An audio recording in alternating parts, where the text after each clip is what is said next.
Alors, des réseaux sociaux, les fake news aussi appelés infox sont partout. Pourquoi? Comment expliquer ce phénomène? Pour en parler, nous recevons aujourd'hui Doan Buy, grand reporter à l'Obs et lauréate du prix Albert Londres et auteur de la bande dessinée Fake News, l'info qui ne tourne pas rond, paru aux éditions Delcourt. Les dessins sont signés à Leslie Play. Bonjour. Bonjour. Merci d'être avec nous. Votre BD est le fruit d'une longue enquête. Vous avez parcouru le monde et tout commence aux États-Unis, à Sandy Hook. Pourquoi avez-vous choisi cette ville précisément? Cette ville, il se passait un drame en 2012. C'était un tireur qui a fait éruption dans une école primaire et a fait feu. Et il y a 25 enfants qui sont morts, et y compris la principale et des instituteurs. Donc la tragédie la pire qu'on puisse imaginer. Et ce qui m'a horrifiée, en fait, c'est de me rendre compte que très peu après cette tragédie, des complotistes, en fait, ont commencé à dire que cette tragédie n'existait pas. On voyait beaucoup ça sur Internet. Il y avait plein de théories du complot, qui disaient que tout avait été mis en scène par je ne sais quoi, enfin en tout cas par les anti-armes, puisqu'évidemment le sujet, le débat est d'ailleurs encore aujourd'hui très enflammé aux États-Unis sur le port d'armes. Et en fait, ils accusaient les parents d'être des acteurs et les enfants de ne jamais avoir existé. Donc j'ai eu envie d'aller à la rencontre des parents pour voir leur réaction, pour voir comment en fait ils vivaient cette double. Enfin, vous avez vécu quand même le pire, perdre votre enfant et en plus après on dit que votre enfant n'existe pas et que vous êtes un acteur. Enfin, ça me semblait fou. Et je voulais aussi rencontrer les complotistes qui enquêtent en fait sur cette soi-disant conspiration et qui allaient jusqu'à. Ils ont facilement accepté de témoigner, les complotistes? Alors les complotistes, pas facilement, non, puisqu'en fait ils ont une très grande méfiance de ce qu'ils appellent les mainstream médias, c'est-à-dire nous, les médias traditionnels. Ils sont persuadés que ce sont eux la vérité, que ce sont des médias alternatifs et que eux ils ont vu la vérité et que nous sommes dans le faux parce que nous serions crédules face à la CIA ou d'autres conspirations étatiques.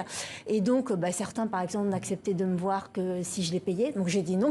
Oui. Mais voilà, j'en ai effectivement rencontré et c'est là que c'est comme si vous rentrez dans une réalité parallèle, parce que j'avais beau leur dire que j'avais vu les parents, que j'étais même dans le cimetière où les enfants étaient enterrés, et eux me disaient mais est-ce que vous avez demandé à faire ouvrir les cercueils? Donc c'est là qu'on voit qu'on n'est plus dans la même réalité. Et où et quand est né ce phénomène des fake news?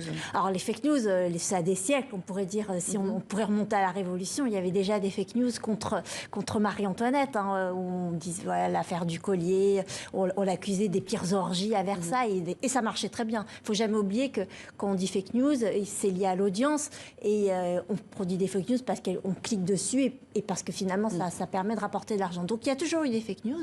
Ce qui change aujourd'hui, c'est les réseaux sociaux, c'est Internet. Bien sûr, tout va très vite. Voilà, c'est la vitesse de propagation de ces fake news, et c'est surtout aussi les algorithmes, en fait. Nous sommes tous prisonniers de ces bulles d'algorithmes qui fait que on va vous proposer, par exemple sur YouTube, vous allez regarder, mettons une vidéo sur les terres platistes. Donc les terres platistes, ce sont les gens qui pensent que la Terre est plate, et on va vous en proposer une deuxième, une troisième, une quatrième, une cinquième. Finalement, au bout de peut-être 10 vidéos sur la Terre plate, vous allez vous dire ah ben tiens, peut-être qu'il y a quelque chose. En tout cas, ça va semer le doute. Et ce phénomène des algorithmes qui sous-tendent en fait notre consommation de l'internet, oui, a joué un rôle majeur dans la propagation des fake news. Alors les fake news sont devenues de véritables armes, mais qui se cache derrière? Alors, qu'est-ce qu'il y a derrière? C'est très, très, très vaste, parce qu'en fait, ça dépend... Vous parlez beaucoup de la politique américaine, de Donald Trump, par exemple. Oui, alors là, on a basculé, en fait, avec Donald Trump, puisqu'on arrivait à... le président de la plus grande puissance mondiale, qui lui-même divulguait des fake news, et qui d'ailleurs utilisait ce mot pour nous désigner en fait les journalistes, les journaux qui le contredisaient. Donc c'est ça qui est intéressant. C'est un peu, vous savez, comme dans les cours d'école, on dit c'est celui qui dit qu'il est, et on dit non, mais en fait c'est CNN a fait ou le New York Times a fait un article qui me plaît pas. Ce sont eux les fake news. Et j'ai été dans ces meetings de Donald Trump où il y avait des milliers et des milliers de militants qui criaient fake news, il faut enfermer les journalistes. Donc c'est là qu'on voit que voilà, la frontière, elle est quand même assez. Alors j'avais une dernière question. Votre BD est un excellent outil pédagogique. Il s'adresse aussi aux adolescents.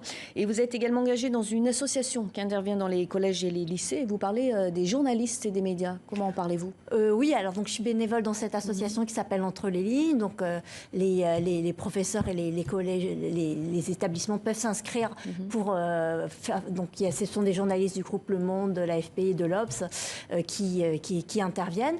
Donc à chaque fois, en fait, dans ces ateliers, l'idée c'est de décrypter justement la fabrique de l'information pour leur permettre justement de mieux comprendre les images, mieux comprendre notre métier aussi. Merci beaucoup Dawn Bui pour cet entretien. Je rappelle le titre de votre ouvrage, Fake News, l'info qui ne tourne pas rond. Merci beaucoup.